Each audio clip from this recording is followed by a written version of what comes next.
Okay, thanks to the organizers for inviting me to come and talk about my work. So I was tasked with talking about modules in cognitive processing. And so I'll kind of talk loosely about modules, modules being defined sort of loosely as cognitive processing specializations. And so I'll talk about these kinds of cognitive specializations in the domain of math through studies of monkeys and the developing human brain. And so the studies that I'll talk about are all kind of addressing this hypothesis that human math abilities can be linked to a more primitive sort of number system that is shared by humans and non-human primates.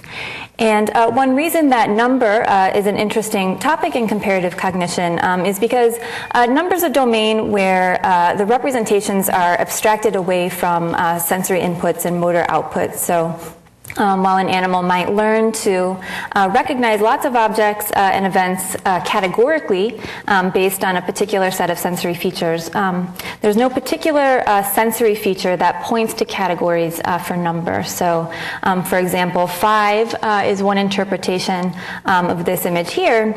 But learning 5 on this specific image doesn't help you identify 5 on another set of objects, like this set of 5 gumdrops or the sound of 5 gunshots, because the features of this set of 5 monkeys is totally different, are totally different from those other sets. So thinking about numbers requires a little bit more than just memory or attention to images or features. It requires an ability to sort of abstract away from its features. And so the basic question that I study is where do numbers come from? Modern humans obviously do all kinds of amazingly sophisticated formal math like calculus, trigonometry, geometry, etc.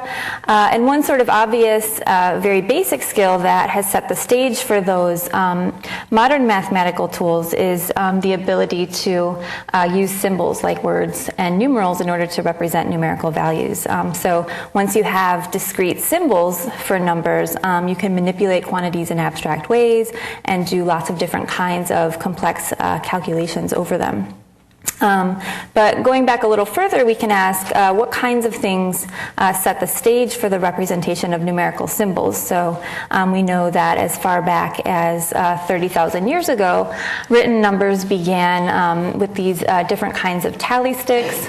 So people used to keep simple written tallies, like the one on the left here, where quantities were recorded with a kind of a one-to-one correspondence rule in the form of slashes on a piece of bone or on a stick. But we can also ask what kinds of quantity representations could have existed even before that in order to enable people to record these kinds of quantities in the first place. And so the idea here is that we can look to modern animals to try to understand what kinds of numerical abilities might be primitive in the sense that they exist without written and spoken numbers. So what do the numerical abilities of nonverbal animals have in common with those of modern humans? And so the approach that I've taken is to look at the numerical abilities of non-human primates. This is a video of a macaque monkey doing a number comparison task where her job is to choose the smaller number from 2 choices that appear on the screen. So she presses that black square in the bottom corner of the screen to initiate a trial, and then her 2 choices pop up, and she very quickly has to choose the box with the smaller number of dots first, and then the larger number. And whenever she's right, a little bit of Kool-Aid comes out of the straw at the front of her chair to reinforce her. We've also tested humans on this same exact task, but we forced the humans to respond really quickly, like the monkeys do naturally. So we make the humans respond within about 2 seconds, so they don't have enough time to bring their verbal counting skills to bear on this problem. And in order to get this task right most of the time, both humans and monkeys have to ignore things like size and just pay attention to number, because across the different trials, sometimes size and number are in conflict, like they are across these examples here. So sometimes the array with more cumulative surface area or a larger element size actually has the smaller number. So like these two arrays here with 2 and 3 elements, the number is smaller, but their element size, and in one case the cumulative surface area, the total amount of green stuff that you can see is larger for that smaller number. So those variables are controlled. We also controlled for density by making it incongruent with number in the same way on a subset of the trials. And density was defined here as the number of elements per centimeter squared of the yellow background space.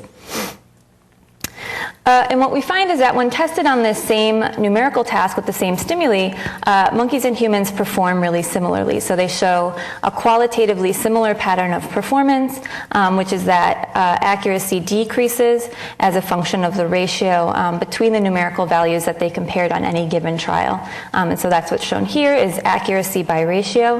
The ratio is the smaller number in a given number pair divided by the larger number. So for example, comparisons of numbers like 2 versus 30 would be down here at this easy end with small ratios, and comparisons like 28 versus 30 would be down at this more difficult. And so as the ratio approaches 1, the numbers are getting larger and closer together, and accuracy is getting worse. And the explanation of this pattern is that both groups are solving this task using approximate representations of number that are mentally represented in an analog format. And in an analog format, number is psychologically represented only approximately, so only crudely, and it's systematically noisy. And the noise in the representation is systematic in the sense that it's proportional to the objective numerical magnitude. So this is objective number, and this is the probability of having a subjective representation of that objective number. So as objective numbers get larger, the probability of having noise in your subjective representation increases. And as that happens, the probability of overlap between any two objective numbers is also increasing. So the more overlap there is, the more confusion there is between numbers. And then the probability that an animal or human will have a subjective representation that accurately reflects that objective number decreases. And so the outcome of all of this is that the probability of confusing numbers is driven by their ratio. So like in this figure here, the objective numbers 2 and 4 have the same amount of overlap as the numbers 4 and 8 because they have the same ratio. And as the numbers get larger and closer together, their ratio increases. The amount of subjective overlap also increases. And that's why we see this ratio effect where accuracy is dependent on ratio. And this is also known as Weber's law. In addition to this qualitatively similar pattern of the ratio effect, we also find that monkeys and humans can perform in a quantitatively similar way, meaning that they can be just as precise. Monkeys can be just as precise as humans with these numerical discriminations. So in this figure here on the left, the accuracy figure, humans are performing about 8% better than monkeys overall. But the humans also responded more slowly than the monkeys. So in this figure on the right, you can see that the monkeys are much faster than the humans, meaning maybe the monkeys prefer speed over accuracy.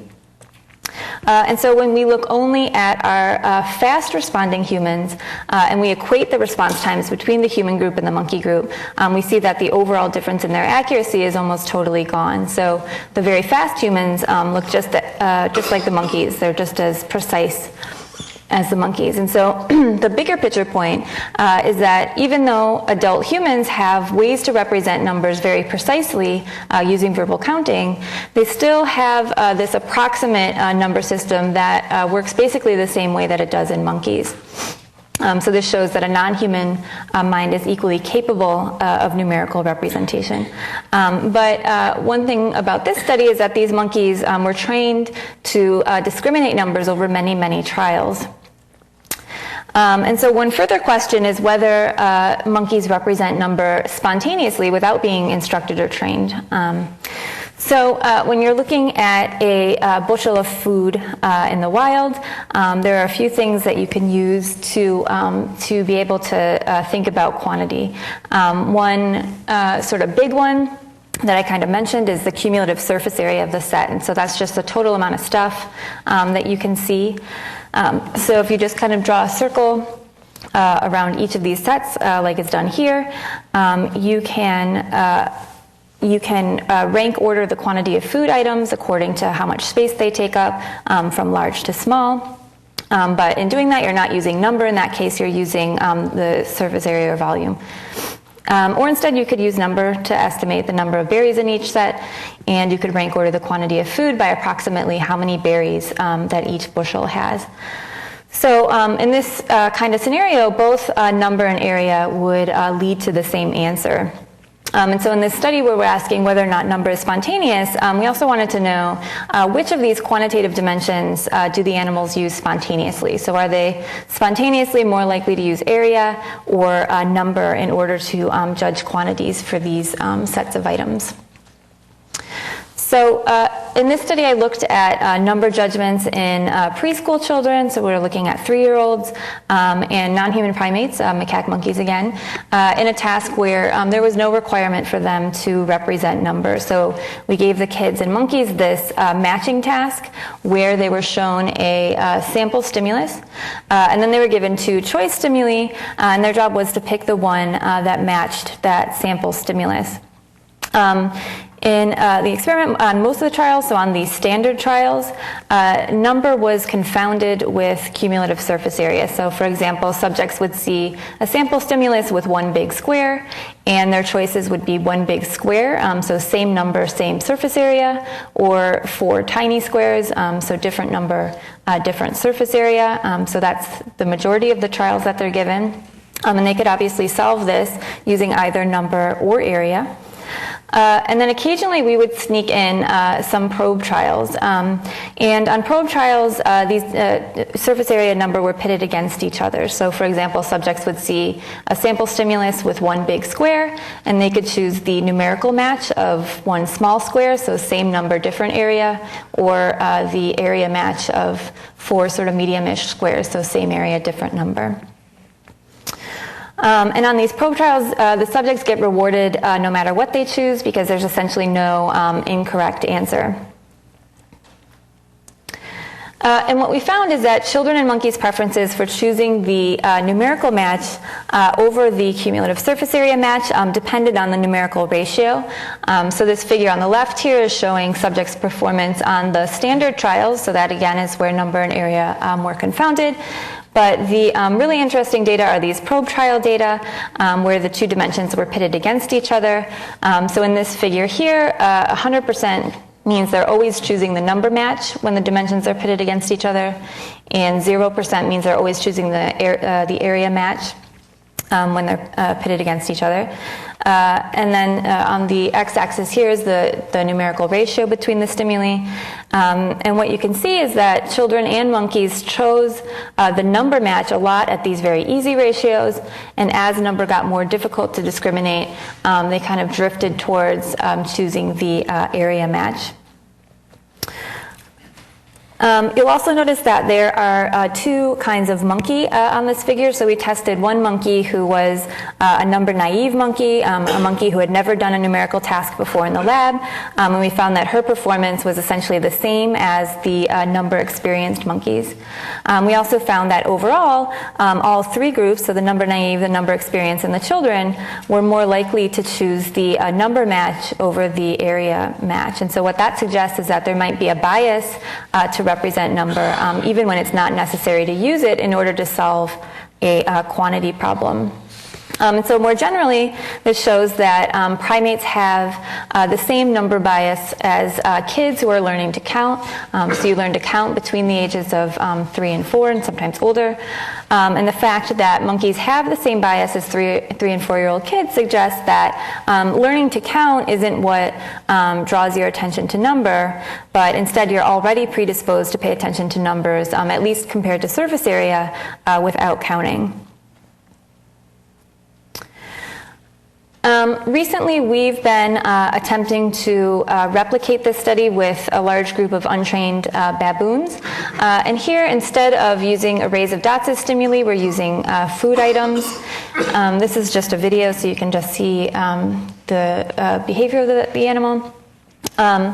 And we're still kind of in the process of testing this, but so far we know with these animals that regardless of whether they're using number or area, that the baboons that we've tested so far have no trouble selecting the larger of two quantities. And that's what's shown in this figure here on the right.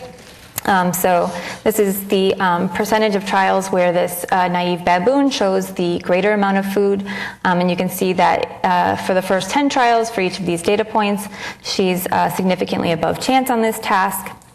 And she's capable of doing this regardless of whether the sets are presented sequentially, so that's one at a time, or all at once, so showing all of the items simultaneously, although she's slightly better on the simultaneous presentation, probably because there's there's less of a memory demand. But the sort of overall point is that these animals have a sense of quantity that's spontaneous. It's not something they have to be trained to notice or to think about. And now we're asking with these baboons whether or not it's always based on number or some other quantitative dimension. We also have evidence that the number comparison algorithm that humans and non-human primates use for these approximate numerical judgments is also shared.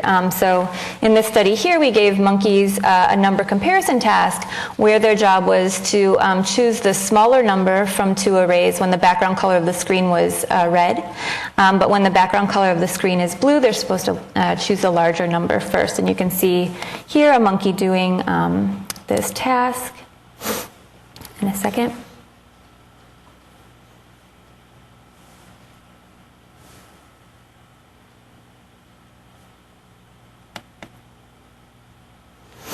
Okay, so now the screen's blue and she chooses the larger number first.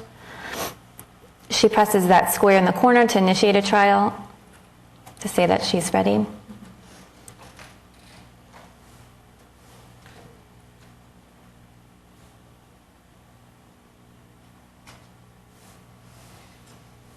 Okay.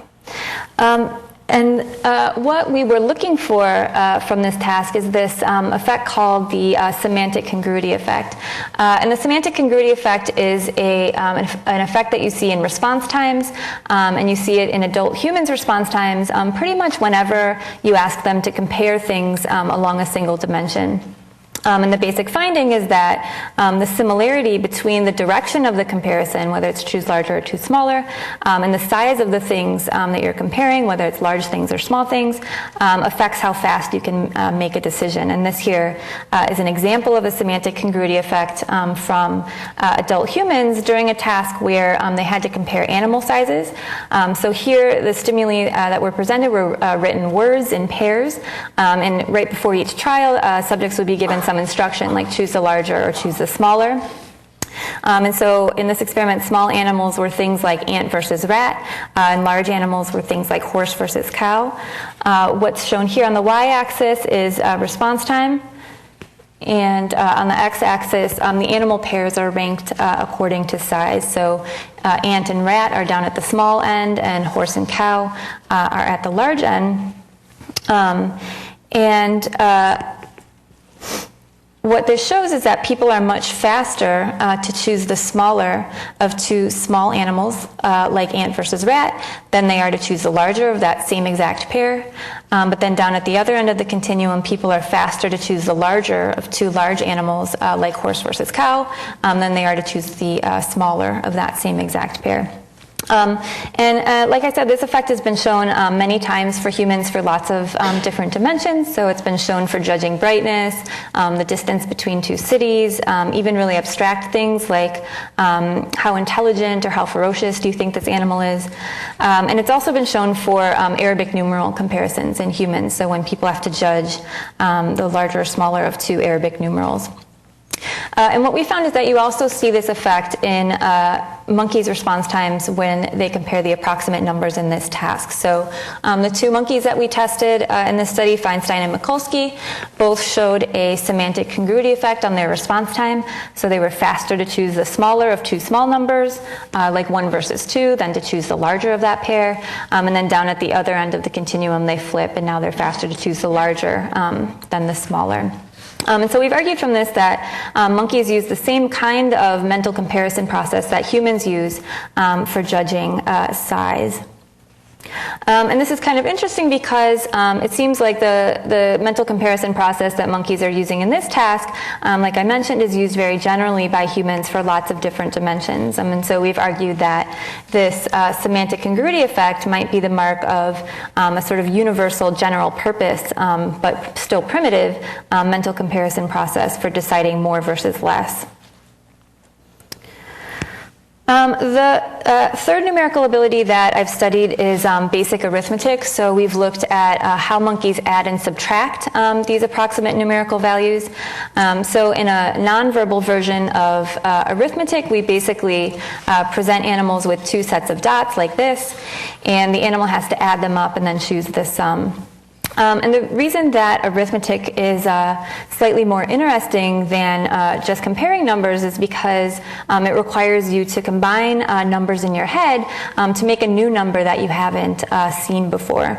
So in this example that I showed here, the monkey would have to take 3 things into their head, then 5 things, and make 8 without ever having seen 8 things together at the same time. In this study, we tested monkeys on both addition and subtraction, and we used these kinds of animated movies to present the problems. And so I'll just go through the examples, and then I'll show you the task. So this is an example of 1 plus 1 addition.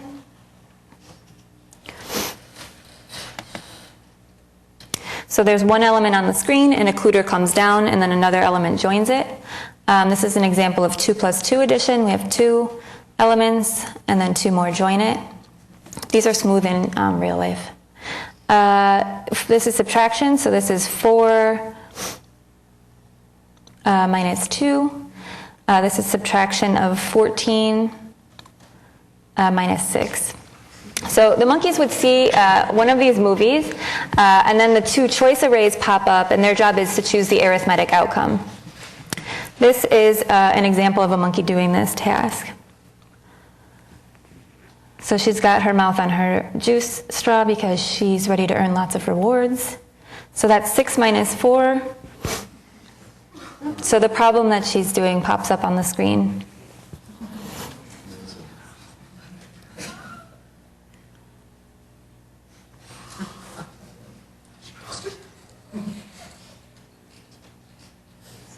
So you can see that the addition and subtraction problems are randomly intermixed over the course of the trial. The outcome values are also randomly intermixed. And then the size and configuration of the elements vary between the movie and the choices that they get, so they can't use some kind of spatial configuration cues to solve the task. They also can't solve this task by choosing the larger outcome on addition or choosing the smaller outcome on subtraction, because we designed it so that the smaller and larger answers are only correct 50% of the time for each operation. So if she tried something like that, she'd perform at chance.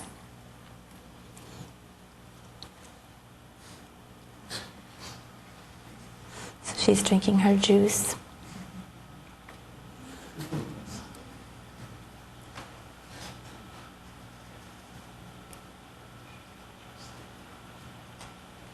Okay, so you get the idea. This is just a list of all the different problems that they had. So there were 31 different problems, and each problem had resulted in a choice between the correct answer and 2 to 4 different distractors. And what we found on this task is that monkeys also showed these signatures of approximate number representation, in that they showed this numerical ratio effect, like we saw for number comparison, with better performance on easy ratios compared to difficult ratios. You can see that both monkeys, Boxer and Feinstein, performed well above chance on both operations, so chance was 50%. And you can also see that the ratio effects are pretty parallel between the addition and subtraction operations, suggesting that they're tapping into some kind of common mechanism. We tested some control comparisons to make sure that the monkeys were actually doing these computations rather than using some basic heuristic. And so this figure is showing basically that the monkeys didn't cheat. So here we tested the possibility that the monkeys were only using one of the operands to solve the problem. And if that were the case, they should perform below chance when whatever operand they were using was equal to the wrong answer, was equal to the distractor option. And so these analyses here represent just that subset of trials where one of the operands was equal to the wrong answer. So this is showing monkeys' accuracy when the largest first or second operand was equal to the wrong answer. And you can see that their accuracy on both operations is well above chance. So they weren't just using one of the operands. Just briefly, I wanted to mention that monkeys weren't just similar to humans in this task because they can do addition and subtraction, and they show this ratio effect, but they also show some of the more subtle performance signatures that humans show. So first, people and monkeys perform worse as the outcome of the problem gets bigger, and that was an independent effect from the ratio effect. You also see a tie effect in monkeys' performance. So this is something that comes up in humans and more frequently with kids, where people are better at addition problems that have repeated add-ins. So problems with two of the same add-ins compared to problems with two different add-ins, even when the outcomes are the same. And so the fact that monkeys show this suggests that it's not something that's related to learning, memorizing arithmetic problems or symbols. It might be something, at least in the monkey case, more like a priming effect or something like that. And then lastly, people, and especially kids, show a practice effect where their performance improves the more a particular problem is practiced. But monkeys didn't show this effect. So the monkeys show the first two, the problem size and the tie effect, but they didn't show a practice effect. And so what that suggests is that that for the practice effect, symbols might actually be important. So you might actually need symbols like Arabic numerals and number words in order to memorize and rehearse specific problems, which monkeys don't have. So the sort of general conclusion from this set of studies is that monkeys share a capacity for approximate number representation with humans that's ratio dependent and spontaneous. The cognitive process that monkeys are using for comparing numbers also seems to be based on the same algorithm, which is why we see this semantic congruity effect. And then lastly, monkeys have a capacity for addition and subtraction operations that parallels human arithmetic in certain behavioral signatures, suggesting that features of the way that humans perform arithmetic might actually have a more primitive kind of origin. And one other interesting fact is that when we look at the relationship between some of these more primitive quantitative abilities, like the ability to judge approximate number, like we talked a lot about, but also the ability to judge brightness, which is darker, or size, which is larger, we find that those abilities correlate pretty closely with how well subjects do on the math SAT, and we find that those primitive quantitative abilities are more closely correlated with formal math abilities, like the kind that you would use on the SAT, more closely than other formal abilities like verbal reasoning ability, verbal IQ, verbal working memory. So these formal math abilities cluster more closely with the quantitative abilities that humans share with other primates than they do with other sophisticated, uniquely human abilities like verbal reasoning. Another thing is that these approximate analog numerical abilities are correlated with how well children perform on math IQ tests in school. This is a figure from a recent study by Justin Halberta and colleagues showing a correlation between children's scores on math tests like the TIMA and the Woodcock-Johnson, and how precisely they can make a number judgment from an array of dots, like on the task that I showed with the monkeys.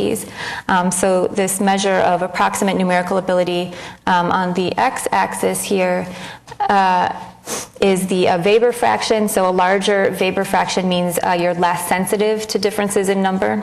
And you can see that formal math test performance is correlated with the approximate numerical ability. And what this suggests is that there's a developmental link between how we learn mathematics and these more basic analog numerical abilities that monkeys and children can use with sets of objects.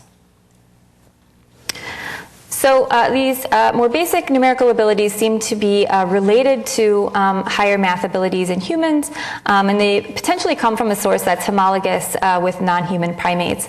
And if the source of these basic mathematical abilities is truly homologous between humans and monkeys, then we might expect them to be rooted in the same physical or neural system. So we can ask whether there's also an old neural system for numbers that is shared across these groups. And there are already data showing similarities in neural activity linked to numerical processing in humans and non-human primates. So in this figure here, in monkeys who are trained to match visual arrays based on number, single cells along the intraparietal sulcus respond maximally to a preferred numerical value, and their firing rate decreases as the number that's presented to them gets farther from that preferred value. So a neuron in this region might respond very strongly to arrays of 3 items, and that neuron would respond less to arrays of 2 and 4 items, and even less to arrays of 1 and 5 items. So its neural signature kind of parallels the behavioral ratio effect that I talked about earlier. A similar pattern's been found for adult humans in a parallel intraparietal region. So Manuela Piazza did a study where she used this fMRI adaptation paradigm where she showed adult subjects a constant stream of these visual arrays, and the arrays typically had the same number of items in them. But occasionally there would be an array with a novel number of items. And what she found is that when a novel number was presented, activity in this region increased as that novel number got farther from the standard number. And we used a similar kind of fMRI adaptation paradigm to that Piazza study to test preschool children. So we tested 4-year-olds and found a similar result, that the IPS, in this case, is selective for number at a very young age, at 4 years of age, and this number selectivity was greater than selectivity for another dimension, which in this case was shape. And this study was done in children who couldn't yet count to 30. So there seems to be some continuity across these populations in terms of what brain regions signal numerical values non-verbally from sets of objects like arrays of dots.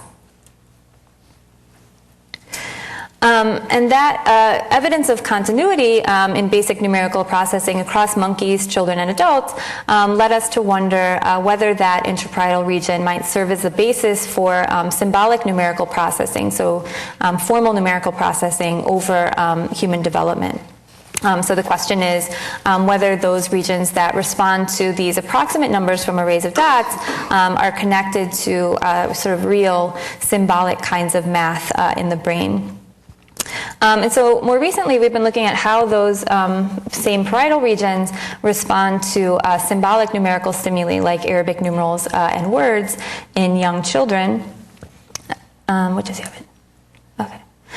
And this figure here is showing a summary of 3 different studies of numerical processing that we did with children who ranged in age from 4 to 10 years.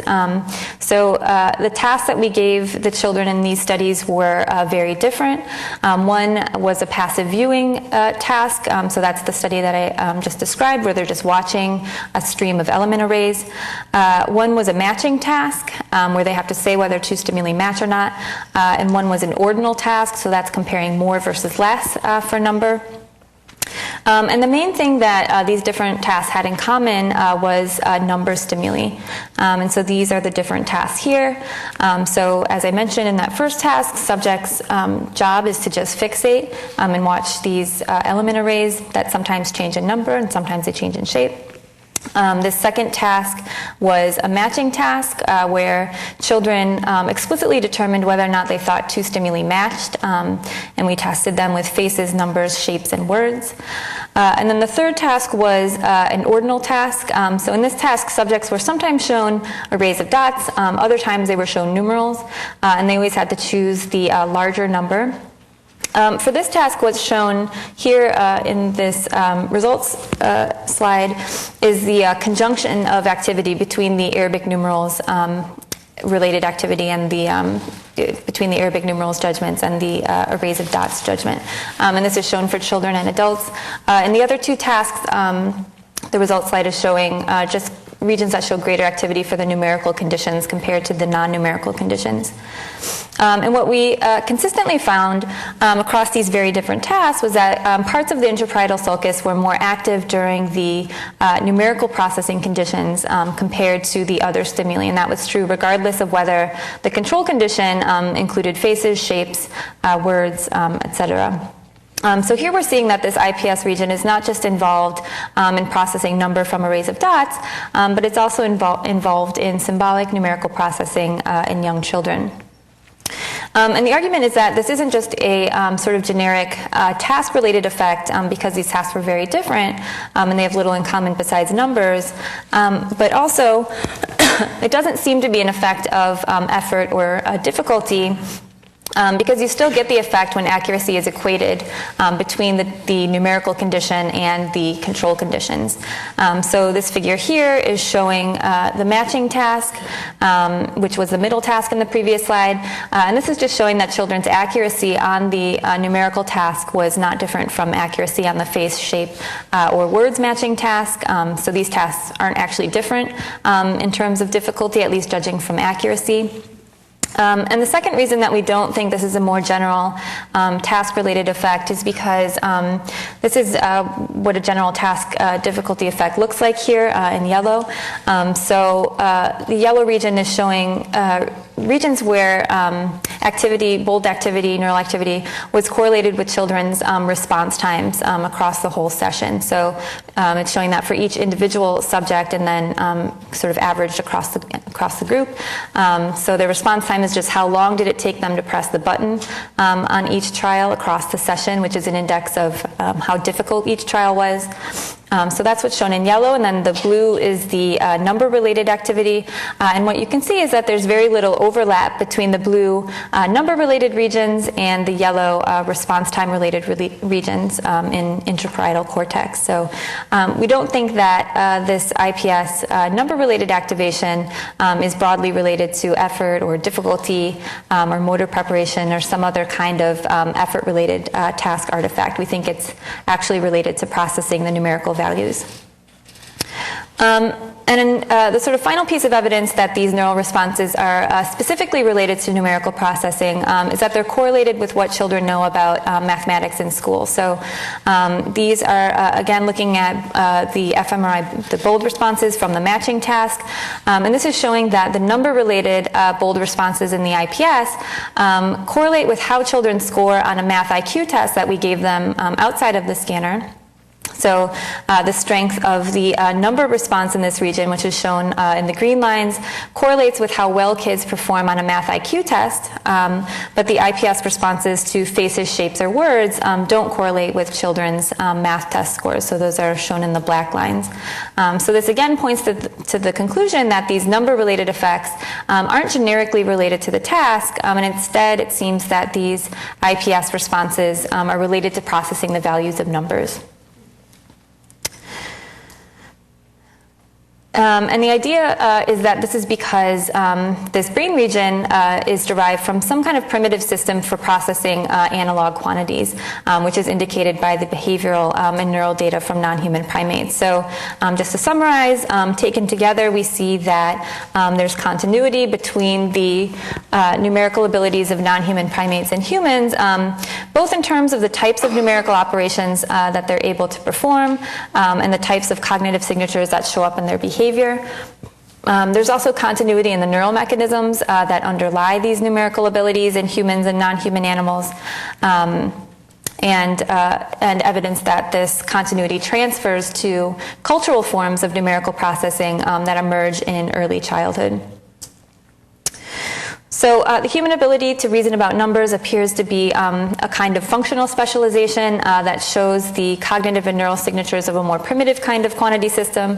And so the implication is that there might be a degree of evolutionary continuity in terms of how this information is processed, which is important not only for being able to think about where math comes from in the first place, but also for understanding the kinds of things that could constrain the types of mathematical concepts that we're even capable of having. So thanks again for the opportunity to visit, and these are some people in our very new lab that I'd like to thank at the University of Rochester, especially Rosa Lee and Bobby Emerson, who contributed analyses and data to these projects. So thank you.